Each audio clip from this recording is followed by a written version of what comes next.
All right. Hello, everyone. My name's Adam. I'm here with Roman.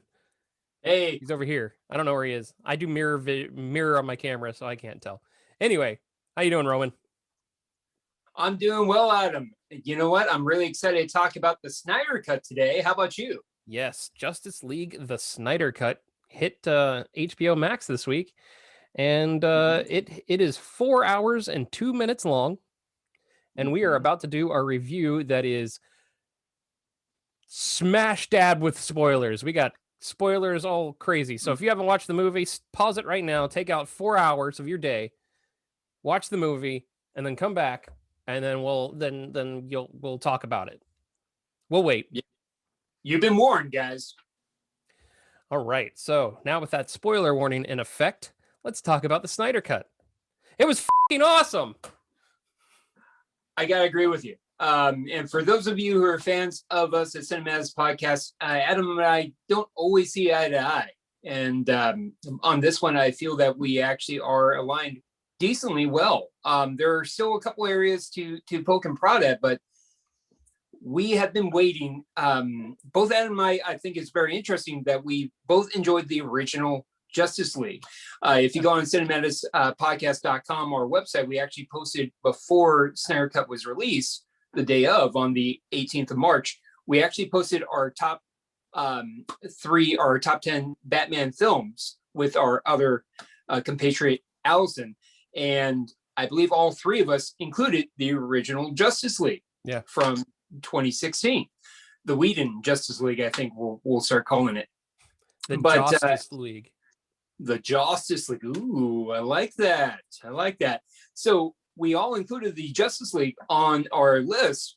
So I know for me to actually admit that this was better is actually a bit of a leap, because I really did enjoy the first one, and I realized what I truly enjoyed about the Justice League, and it really enhanced everything and made it so much more enjoyable. And hopefully we'll dive into it a little bit more. So I'll go ahead and bow down to my Kimasabi on this one. Yeah, I was waiting a long time. I mean, I really like everything Zack Snyder does. I mean, we talked about this when we did our episode on Sucker Punch. Mm-hmm. I just really like his style. His style really doesn't change much, but I just like the style that he uses. And I really liked Man of Steel and Batman vs Superman. And I think Zack Snyder's Justice League, Zack Snyder's Justice League, is the perfect end to that trilogy, and a good jumping point to more of the Snyderverse, as people are calling it, and I hope we see that.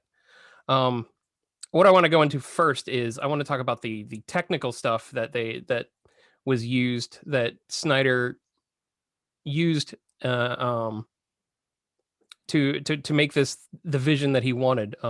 Mainly the 4:3 aspect ratio. When you turn on HBO and you turn on the movie on HBO Max, it says it's on a 4:3 aspect ratio, and that's the ratio that Zack wanted. The reason that's like that is it's maximized for IMAX. He's always said that superheroes are always vertical. You never see them horizontal unless they're flying or they're on the ground or something. He wants the superheroes to be up and vertical and just heroic looking. Mm-hmm. And you definitely see that a lot in his cut of the Justice League. They're also they pose a lot in this movie. They do. I noticed that even more so from the first one, the Justice League, to you take your lead, if you will. But yeah, continue on. Any other technical points before we start getting into more of the meat? Yeah, I liked that it was done in chapters. The fact that it is 4 hours long. It's in 7 chapters, I think. It's 6 or 7 chapters. But what's cool is HBO on the timeline, if you pause it, they give you little pips to where the chapters are. So if you remember where you are, or if you want to stop and take a break, you can start on a chapter, and it'll start a kind of a next story Well, not the next story, but the next chapter in the story. It felt like a comic book crossover. It felt like a Crisis. You were reading a crossover, especially the ending when they had the epilogues, and there were like 3 or 4 different epilogues, and it was like reading the tie-ins for a crossover. Yeah, I agree. I like the format. I like the setup. I loved how they had the chapters. I thought that was very interesting. I didn't know beforehand that they were doing the chapters until I got a message from my brother. He actually said, "Hey, heads up! I found out that they have chapters," and I thought that was great because I was gung ho, but I was watching the film with my wife, so that way we could plan, bathroom breaks, things like that. But me, I would have been fine just putting on some Depends and just going all the way through it. Well, Snyder did say that if his original intent when he was releasing it in the theaters was in the middle, he was going to do a 10-minute intermission, so people could get up and pee and do that kind of stuff. So I mean, I hope it's still going to do well as it's doing right now, just so it could be released in IMAX theaters. I would love to see it on a huge screen. I remember seeing that the way that we have our HBO Max set up, it only works in our TV in our bedroom because our living room TV where the surround sound is very antiquated. And it was such a bummer because it was meant to be in a grand scale. Yes. It was to be in a theater, to see everything going on. And I felt, no pun intended, that I was doing it injustice. I really was watching it, but it was such a fun, enjoyable 4 hours. It really was. And I'm looking forward to getting more into the characters and defining why exactly this was so much better than the Justice League, in my opinion. Yeah. So, any other technical points? No, that's all. That was all my technical things. What about you? I mean, was there anything that I missed that was technical that you didn't? So for those out there in listening land, Adam is so brilliant in terms of his takes and his thought process. I feel sometimes when I try to get technical, it's like putting finger paints next to an oil painting. So I may say, "Oh man, that was really awesome, the score," and then Adam will bust out. It's like, "Oh yeah, this is his 5th score that he's produced for this movie. He's originally done things like this, that, and the other." I'm like, "Of course, great." But the score is one of my absolute favorite things about the Snyder Cut because, I really like the score for the Joss Whedon one because it was Danny Elfman, and he threw in like the 89 Batman theme, the 79 Superman theme, and he threw that in during things, and it made you feel kind of nostalgic. But this score that Junkie XL did, oh my God, it was unbelievably epic. And the fact that he's gone from being a DJ to being such an amazing film scorer is a testament to this movie. I mean, he did my favorite score from the 2010s. He did Fury Road. He's just gotten better and better at it, and he really took not the Superman. He really took the Wonder Woman theme and gave it its own like entity in itself every time that Wonder Woman was on the screen. Well, now that you bring up score, that's probably one of my negatives to this film. Because a couple times they had the very morose coffee shop soundtrack in a very contentious scene. Specifically speaking, and this is probably my tunnel vision from the Justice League, if you will, where that was just basically cocaine and sugar. In comparison. So you have the Justice League, which is essentially, in my opinion, cocaine and sugar, where it's just a lot of pretty color splashes and high energy step-by-step film for 2.5 hours. Whereas the Snyder Cut Justice League is very theatrical. It's a play. It's a 4-hour play in many ways. It's very character driven. So there were scenes specifically which stands out. There are 2 scenes in mind where they had this coffee shop kind of morose, very almost out of place music. There's specifically the Aquaman scene, which was redone. I love the Aquaman scene. I love all the scenes. I really do, honestly do.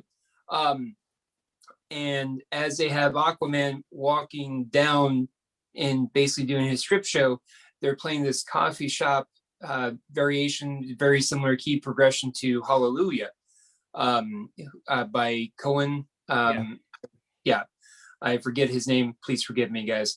Leonard. But yeah, Leonard Cohen. Thank you. It's very similar chord progression to that.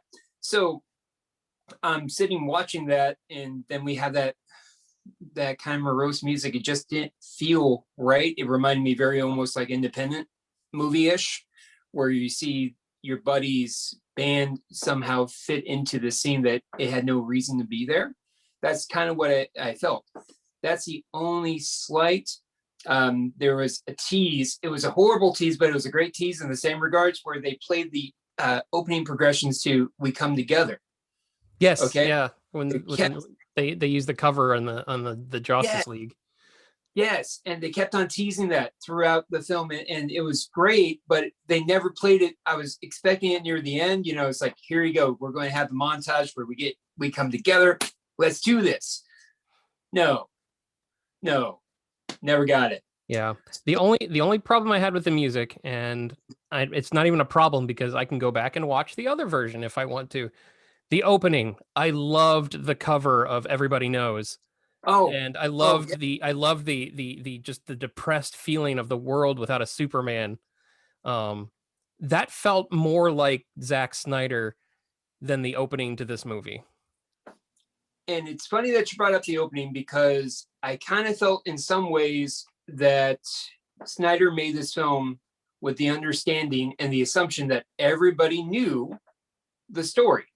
Yeah. So you just kind of jumped right into it. It reminded me very much of if you're watching a television series where the director already assumes that you already know the character, so he's not going to spend too much time devoting too many moments to get you into the mood and ramp you up. He just kind of jumped right into the action, right into the story, which I personally didn't mind. I'm just also thinking in another level for someone who is not familiar with the story, who's trying to give this for the first time, or maybe a kid who wasn't around or cognizant in 2016, and he's trying the Snyder Cut, which I probably don't recommend. No, so it's rated R. So, well, I mean, it's rated R. It's just the language, really. Yeah, the language, and every so often you'll see like a blood stain against a rock. Yeah. Like nowadays you get worse in a music video. Hell, you see worse in the Grammys. Not going there. I'm just saying. So to continue on, in terms of that aspect, I thought it was, I thought it was very interesting how he did it, and I remember wishing that we had that epic moment of Everybody Knows, where I was absolutely missing that moment. And it's like, oh man, that was so iconic, where it was setting the tone, but I get why we took it out. It was very the Everybody Knows scene was very similar to the history intro in Watchmen, which is why I felt that it was the most Zack Snyder thing in the original Justice League. Yeah. And it was weird that he took it out. But they also took out that stupid fight with Batman and the Parademon in the very beginning, which I'm glad they did. They did even the Parademons were so better, much better.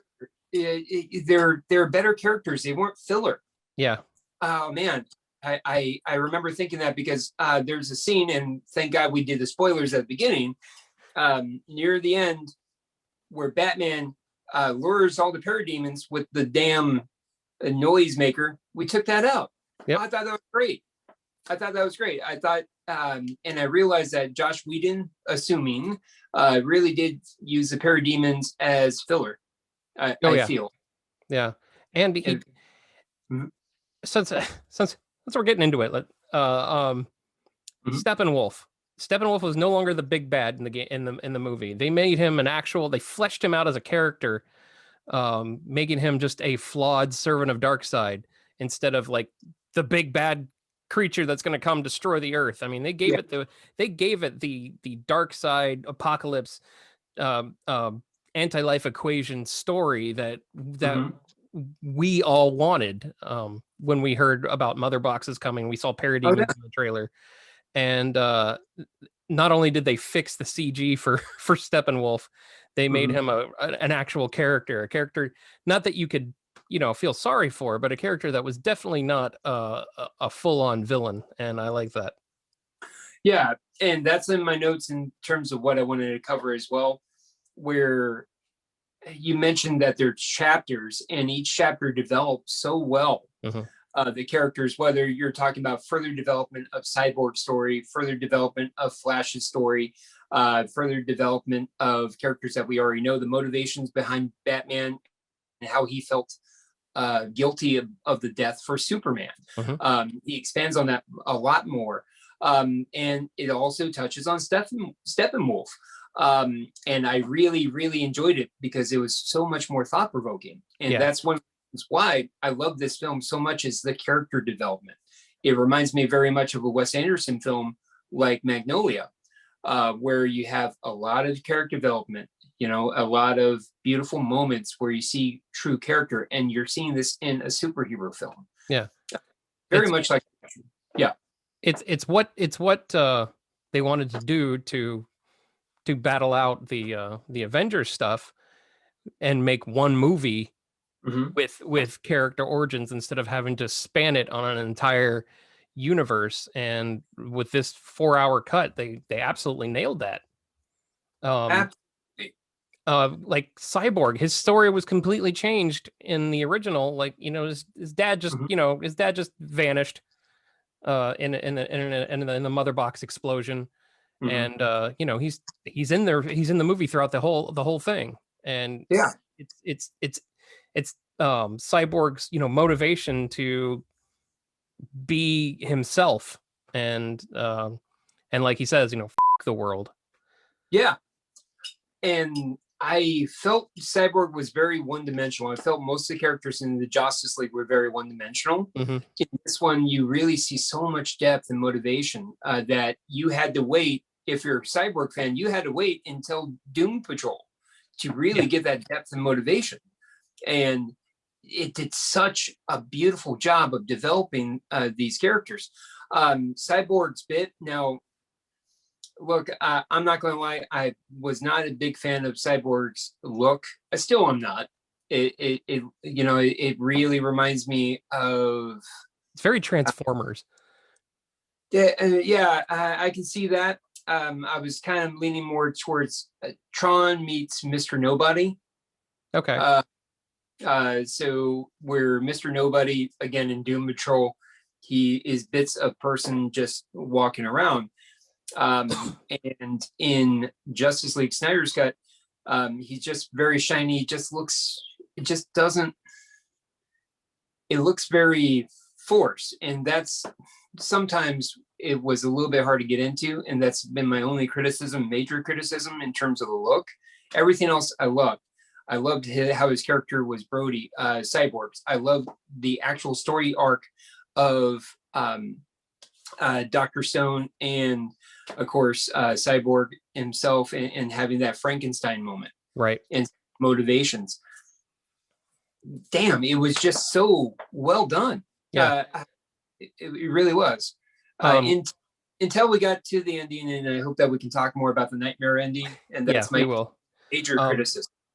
Keep it on that on the subject of Silas Stone and that stuff. His partner was Ryan Choi, who was the replacement for Ray Palmer, the Atom. Yes. And into the movie, and at the end of the movie, they threw in that, this is Ryan Choi. He's going to be doing nanotechnology, and I'm like, yes. Yeah, I was really surprised. When they walked in the very beginning, I'm like, he's walking with a young Asian guy. I bet that's Ryan Choi. And I was happy I was right.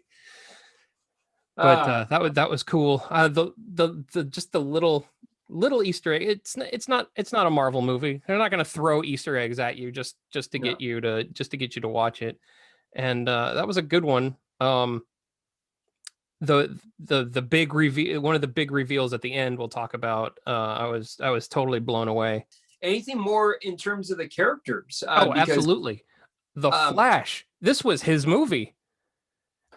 yes, oh, yeah, Compared, compared to the yeah, last movie, he was this no the Justice League. He was just the quippy, hey, look, I'm goofy guy that runs fast. I'm not the Flash. And then they introduced him saving Iris West, and that scene was just unbelievable when he first got his powers. And mhm, it's and the fact that being a DC fan and knowing that all gigantic problems uh mhm.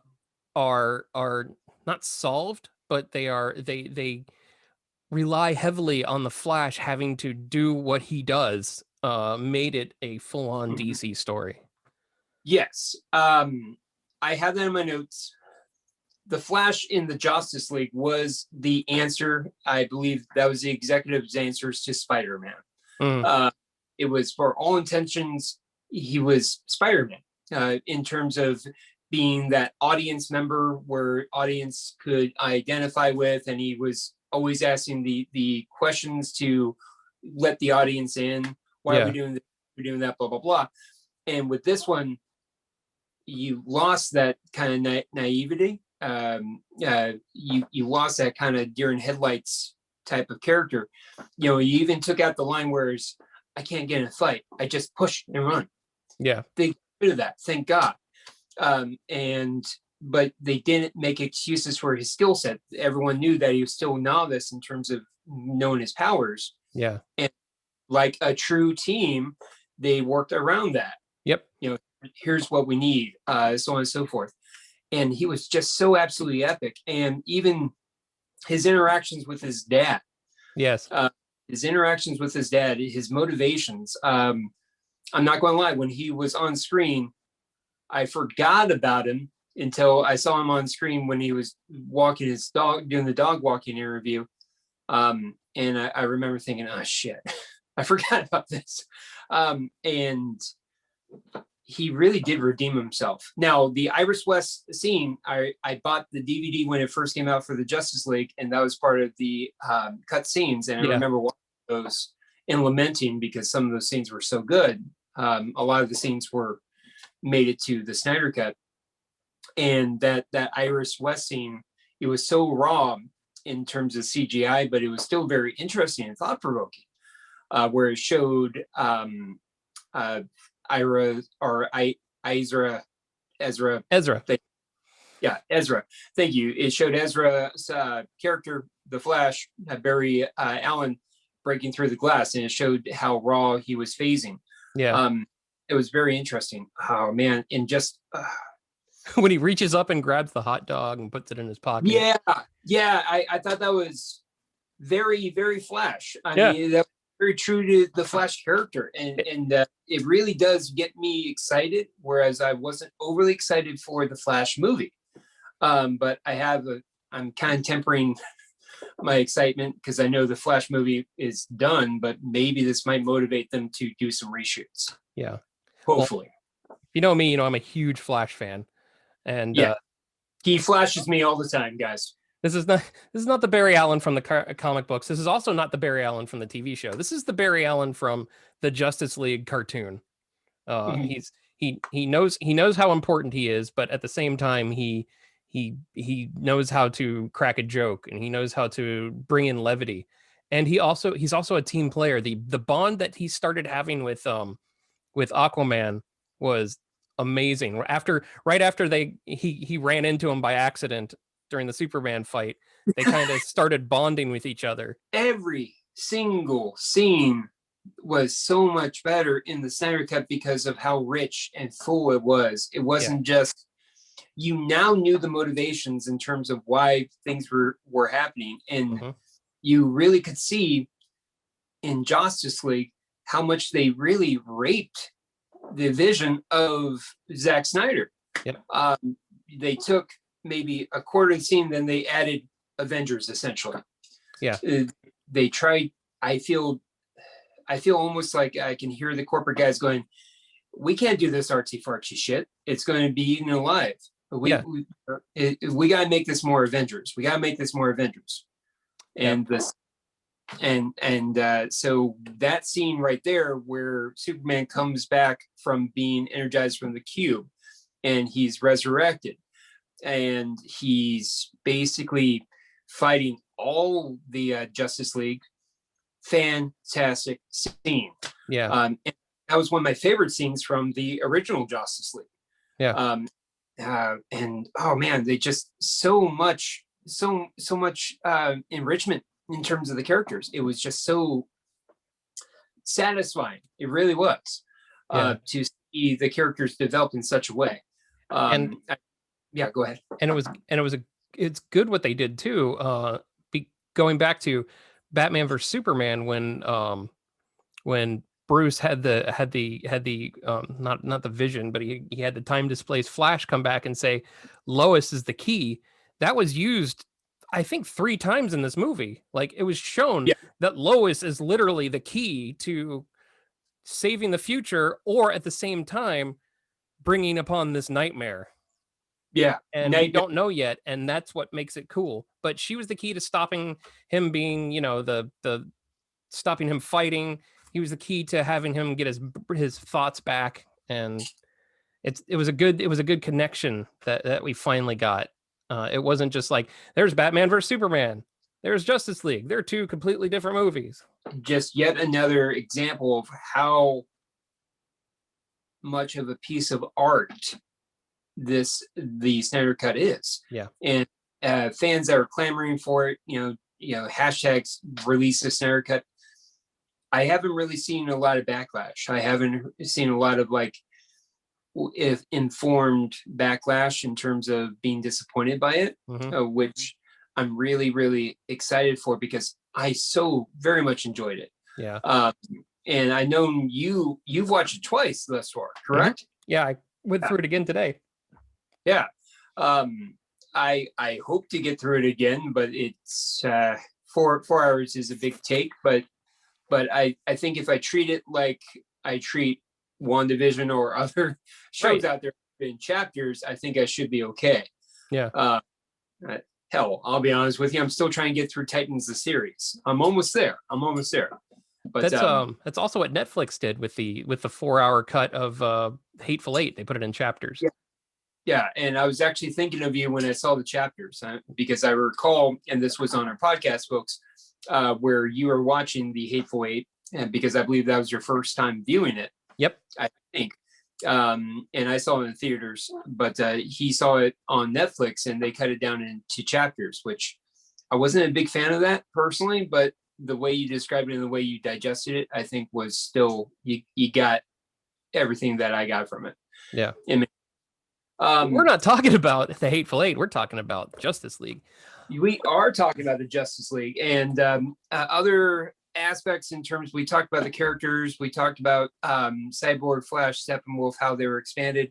Let's go ahead. We talked about the motivations, the team itself. So Justice League, and one of your biggest criticisms, I recall, is Justice League coming across as a team. They are a team of individuals and their powers, and Josh Whedon's kind of cut them in half in some ways to show their team qualities. Joss Whedon's cut made them basically, let's introduce these characters. Okay, we've introduced them. They're a team. They work fine. In the Snyder cut, when they first fought as a team in that reactor, they weren't fighting as a team, and it was actually pissing off the Flash. And he was like, this is not how teams work. This is not teamwork. And they actually had to through that fight, they had to figure out that they had to come together right now. Over me. All over you. I told you that in confidence. Yes. Anyways, so and that's one thing, getting back to one of my notes, is I really wanted to make certain to showcase that on this review. The showcase and how they came across as a team was beautiful. I love the teamwork. I loved how you saw the different motivations. And again, the expanded characters really made this happen. To the point where the finale was such a better payoff because you got to see how their characters arch as a team came together and really gave a satisfying ending. And the ending in this one was so much better because we saw Steppenwolf run away like a bitch in the Justice League. I got my ass kicked. Yep. And he's gone. And this one, should I say he lost his head? Will that be a dick move? Oh no, we got a spoiler alert here. So okay. When they literally cut off his head, freaking awesome. Yeah. Freaking awesome. I loved it. I loved every aspect of it. I loved how Steppenwolf's head's at the feet of Darkseid. I love that moment. It just felt honest to the subject matter, honest to the material, honest to the storyline. I do want to talk about Jared Leto's Joker real quick. Yeah. Well, let's just set the scene in terms of Nightmare because I also wanted to talk about that. Okay. Yeah. Well, first, the ending of the movie ended like Return of the King. You had no idea when it was going to end. There was like 4 different epilogues to the story, and that, I was okay with that. Like I said earlier, it was like reading epilogue tie-ins of a crossover in comic continuity. And the Nightmare world, which they talked about would be more prevalent in Justice League 2. Which is why they set it up like that, and it's basically Batman and his new crew trying to take him out. Yeah, and that leads into Jared Leto's cameo, which I thought was excellent. Oh my god, it was his weathered Joker, his weathered, older, experienced, I've seen some shit Joker was unbelievable. I mean, it was on Heath Ledger level of creepy. Like, well, the exchange between the two were really creepy. When Batman starts talking about how he killed Harley Quinn, and then he's like, "I'll fucking kill you too" when the time comes, and the Joker actually starts shaking, and I was like, "Oh my god, this scene makes the whole movie," and it was only like 2 minutes long. Well, I absolutely enjoy the scene. I really do. I just felt, and this is another kind of, just to be square with you, another kind of poke that I can throw into this, to be very honest with you. I thought the Nightmare scene, that end scene, was unneeded. But if you're asking for the Snyder cut, it comes with it. I wish that they could have placed it in a different area per se. I wish, I don't know, maybe at the beginning of the film would have been appropriate. Or you could have done one of those cinematic things where you cut it throughout and you completely go back to flashbacks through the Nightmare scene to the end point where you'll have Jared Leto's Joker talking, and that could be the end of the film because now it has a lot of foreshadowing towards things that could come. But it just felt a little bit forced. It felt a little bit out of place.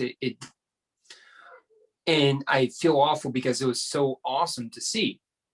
And also, getting back before we start talking a little bit more about Jared Leto, Superman. The Superman turn, for those of you who are familiar with, is pretty much the Injustice turn, where in the Injustice story arc, Superman loses his shit. I thought that's the death of Lois. Yeah, and I thought that's what they were going with the Joker. I thought the Joker killed him. But if you recall, in the Injustice storyline, Superman kills Joker instantly. Yep. And I was wondering what's with the Joker's appearance with his smashed face. I thought his gold teeth would have been gone. No, he smiled at one point and his teeth were still there. So that was really, really interesting, but he was so damn captivating. Now, his appearance, gone are his tattoos, gone is his teardrop, gone is the ha ha ha. And now it does look like that it was, at least in character, like he had scars around there, almost like it was taken out. So I was noticing that gone are his tattoos on his hands. It was such an awesome tease because like I want to know what happened there. Come on. It was so cool, that exchange. I love there's to see Jared Leto, he's decked out, guys, with sheriff badges. Yep. I kind of like back in the day with how your Flair from Fridays. Oh, from Office Space. Yeah. It's like, where's your Flair? Here's my Flair right here. And I love the subtle like storytelling right there. And it showed the apocalypse side of things, and Joker is just saying, watching the world explode, almost like it was his design. He almost seems a little bit morose. Sad. Yeah, he's not the happy Joker that we've come to. I mean, he's like I say, he's sitting there and you look through his eyes and he's seen some shit. You don't even know if when it's happening, you don't even know if the Joker's actually real or not. I mean, at times you just hear it and you're like, you need me to, and I need you, and we're together in this. And sometimes you're thinking, this nightmare world, maybe Batman's envisioning him, since he's not with the rest of the group. When he gets comes around the car, everyone starts coming out around him, and Joker's like way off on the side. And it just seems like he's not part of the group, which you find out that he is when Deathstroke's like, are you sure about him? Yeah. I thought that was excellent, which kind of makes me wonder, because that whole scene set up by the team ducking out of the way of what the demons, parademons, parademons. They're ducking out of the way for the parademons, and they're very paranoid, saying, is he coming? And they don't reveal till the end. Again, we did a spoiler alert at the beginning, so don't hate. Is he coming? And they're referring to Superman. But there's Joker. It's like, were you sitting defiantly the whole time on top of the car? I mean, not going. That's a set on you, buddy. Way to go! You got a set of cojones. High five. Sweet. That's why it almost gives you that sense of, was he really there? Is he really there? I mean, that's how I felt when I was watching it. I was like, Batman's so messed up over this whole thing that that the Joker could be something in his mind, which is a it's a fan theory. It's been going around for a decade now. Yeah. Well, seen that story. Well, let's not get off into that back to the conversation. But in terms of focusing, and that's how Snyder Cut ends, is with essentially the nightmare end scene, and then we realize. Yeah. One thing I also wanted to bring up, which is super spoiler heavy, was Martian Manhunter. Oh, thank you for bringing that up. He has been around since Man of Steel. Mm-hmm. He was the general in the beginning in Man of Steel, and he was in Batman vs Superman, and now he's in Justice. He's been around the whole damn time. Yeah, and I thought that was perfect. Yeah, and that was around the time period where I kind of wish that I watched Batman vs Superman again, because I had to take a minute to explain to my wife, because she was a little bit lost. She's like, wait, so that wasn't Superman's mom talking to Lois Lane. That was Martian Manhunter. I'm like, yes, it was. Yes. Martian Manhunter, I thought, was absolutely perfect. Thank you so very much for bringing that up. I thought that was such a everything was so damn well done. Mm-hmm. And it was such a great fan movie. We talk about this on the podcast a lot. This was a fan movie. This was done for the fans. Yep. And this, I think, was a bit of a fan movie, and also a bit of redemption, and a bit of a fuck you from Zack Snyder. Well, he also really wanted to do his absolute best because of the whole thing with his daughter. Where did you go? Oh, sorry, man. I apologize. I'm trying to sort through, but yeah, you left off on the daughter. Yeah, he wanted to make this movie because he stopped because his daughter committed suicide. Yes. Yeah, and everybody who was cynical about Zack Snyder is just like, oh, he's just using that as an excuse and all that kind of stuff. And he got a lot of flack for just leaving a movie. He got a lot of flack for leaving a movie because his freaking daughter committed suicide. Yeah, I'm not going to lie. I would leave a film if my you know how much I love my kid. Yep. You know how much I love my kid, and I would leave a podcast right away if I lost my kid. I would do that if I lost a friend. Yeah. Suicide. Yeah. I have lost a friend suicide, but that's a darker story, and that was it's my heart wept for him. And just a reminder, because at the end of the film it says "For Autumn." Mm-hmm. I'm not going to lie, I cried on that. Oh yeah, that because being a parent, being a human being, for Pete's sake, I thought that was just so perfect and so poignant. And that, I think you brought up a great point. There's your message right there. Mm-hmm. The part at the end when all hope was lost and Superman shows up, I stood up and screamed. It was so awesome. When he couldn't even penetrate Superman with that axe and he just freezes it, I'm just like, hell yeah, Superman. And man, thank you for reminding me, because even the big fight scene near the end where you have all the Justice League members against Steppenwolf, and Steppenwolf was talking major shit to Wonder Woman. And my wife, who's a huge Wonder Woman fan, as we've talked about previously, she's like, oh, Steppenwolf is scared. Oh, he's scared. He's trying to get into her head. Oh, he's lying. He's lying. She's not dead. He's lying. Queen's not dead, Wonder Woman. Do your thing, baby. Do your thing. And I'm just thinking, yeah, that's right. Oh, man, like the shit talking was great. Yeah. And another thing, the look of Steppenwolf. I love this look so much more. Yep. Because it was more like chainmail. Yeah, it was more warrior-esque. And it was organic too. When he fought the Amazons, his chainmail destroyed the arrows that were sticking out of him. Yes. Yeah, I thought that was fantastic. Oh, the damn Amazon scene, for Pete's sake. That, again, much more fuller. Yep. Just everything. More impactful too.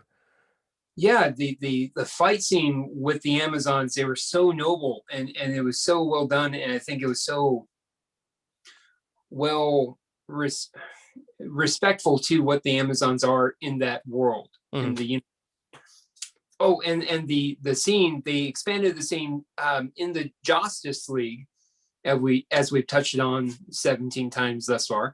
In the Justice League, they showed the big bad scene where in the Justice League, Steppenwolf was defeated by everybody. Where they inserted Steppenwolf instead of Darkseid. Yeah. Yeah. But in the Snyder cut, it was actually Darkseid. And yep.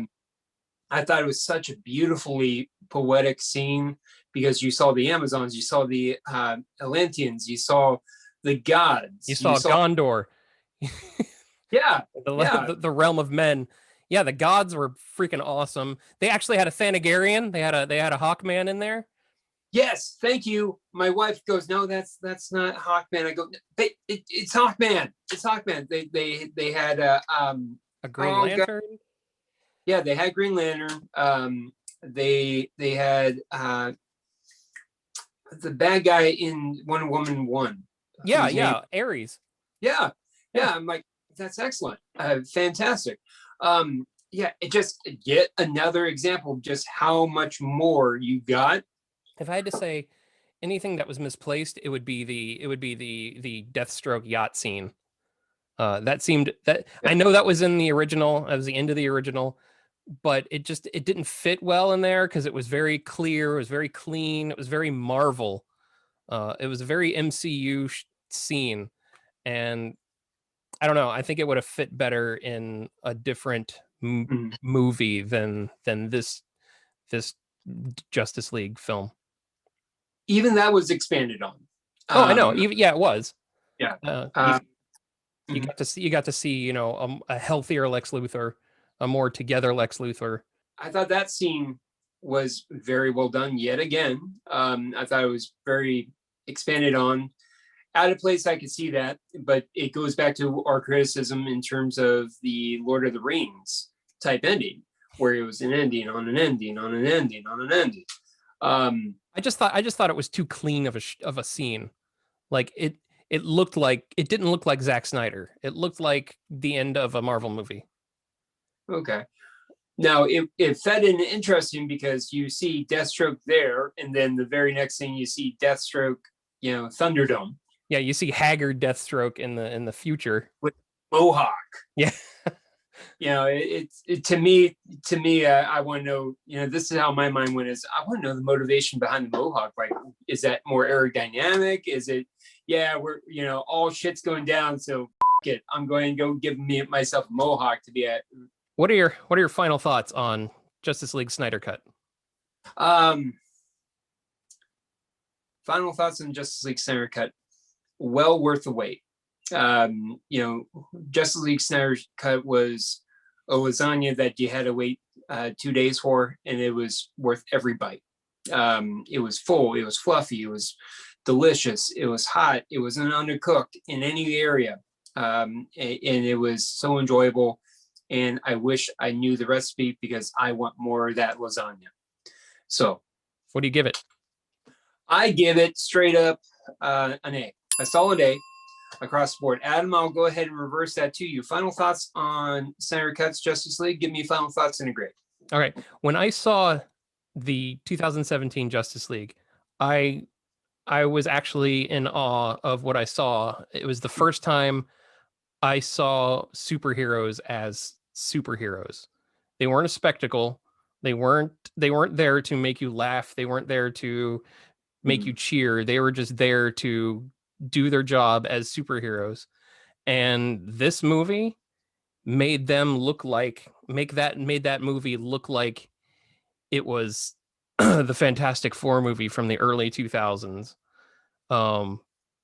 Zack Snyder's Justice League was not only the Justice League movie that we deserved, it was the superhero movie that we deserved. It was a movie for comic book fans. It was a movie for people who have waited 70, 80 years to see what it would be like to have the gods that just want to be human to live on the screen. And I'm so happy that this movie did exactly what it was supposed to do. And I'll probably watch it a third time, probably tonight. And I can't give it enough A pluses. I can't give it. There's not enough pluses in the world to give this movie. Oh, man, yeah.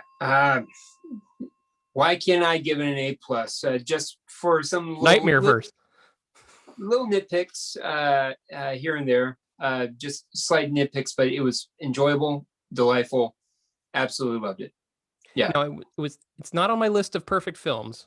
I mean, there are things I have a very small list of perfect films, and it's not on the list, but it's definitely the perfect superhero film, I think. I'm trying to poke holes into that discussion, to be honest with you. I'm trying to think. Yeah, in terms of my favorite superhero films, and we'll probably talk about this more in future episodes, so on and so forth. I enjoyed it. I look forward to watching it again. I don't think I can sit through the whole 4 hours just because I got a 5-year-old kid. And he goes pee, and so I'll get into it, and then all of a sudden, hey, Dad, can I get a glass of water? Not till chapter 4. Hold it. You're fine. The human body can last without water for days. You're fine. No, so I think chapters will probably be the way to go. But yeah, looking forward hopefully to more, and just more Zack Snyder if he can, if he feels up to it. He has nothing to prove, but yeah, hopefully more production companies will give him more opportunities, because he's excellent. He really is. He's absolutely shown his worth. This is basically his magnum opus. Yeah. All right. So where can you find all these episodes and stuff that we've been talking about? Well, my friend, you can actually go on cinemadnesspodcast.com, where we have our website, and we have a lot of our links, which we are constantly updating with new wonderful content. You can also go to our Facebook page, Cinemadness Podcasts, on Facebook, where you see a lot of our interactions. please feel free to jump on Twitter, where we're getting better at Twitter. Cinemadness P is our handle at Cinemadness P. I believe we also have an Instagram, but that has some dust on it. I believe Cinemadness Podcast is our Instagram. But as always, this YouTube video, we have a channel. Please go ahead, subscribe, like, follow us, stalk us. Tell us what you think of the movie. What did you think of Justice League? Absolutely. We love to hear from you guys. We do this for you guys at the end of the day. And don't forget to look at my buddy's retro reviews, retro rewinds.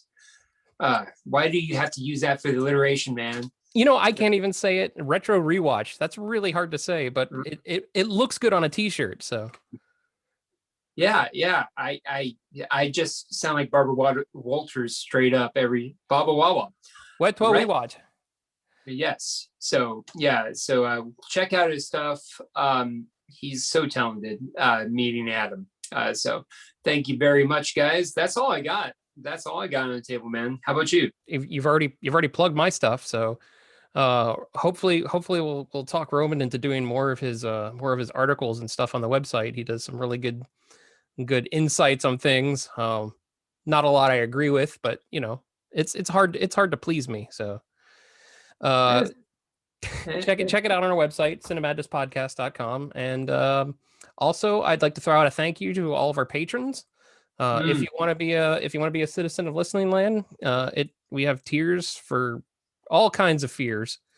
From $1 on. So if you want to be a citizen of Listening Land, hop onto our Patreon and get some cool stuff. Also, we just put some new stuff up in our shop. The links are in our Facebook and our Instagram as well. So that's about it.